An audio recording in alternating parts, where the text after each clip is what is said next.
ଆଗରେ ଯାଉଛନ୍ତି ଆଗରେ ଯାଉଛନ୍ତି ସେଇ ସଞ୍ଜୀବ ପ୍ରଧାନ ଯିଏକି ଆମକୁ ଏସ୍କର୍ଟ କରି ନେଉଛନ୍ତି ଆଉ ଏ ଷଡ଼େକଳା ଗ୍ରାମ ଦେଖାଉଛନ୍ତି। ଆଜି ଛୋଟ ବଡ଼ ଗାଁଟାରେ ବହୁତ ସୁନ୍ଦର ଦିନଟିଏ।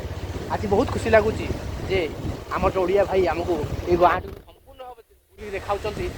ଦେଖନ୍ତୁ ଏ ଗାଁରେ ସବୁଠୁ ସୁନ୍ଦର ହେଉଛି ଏ ଗାଁର ୟୁନିଟି, ଏକତା। ଏକତା ହେଉଛି ଗାଁର ପରମ ବାଣୀ।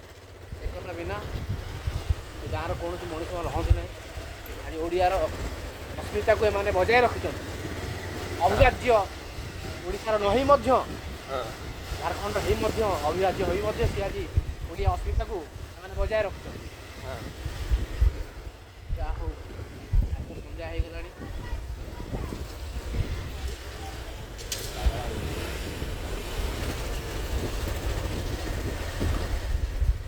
ସନ୍ଧ୍ୟା ହଉ ହଉ ଆମକୁ ଆଜି ଯାହା ହଉ ସରେଇଗଲା। ଗାଁରେ ପୁରା ଭ୍ରମଣ କରୁଛନ୍ତି, ଭାରି ଖୁସି ଲାଗୁଛି।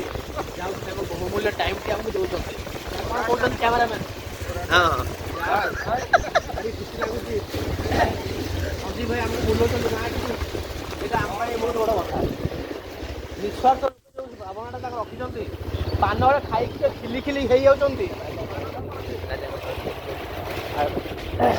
ରାଜାଙ୍କ ଘରଟା ଦେଖନ୍ତୁ, ରାଜାଙ୍କ ଘର।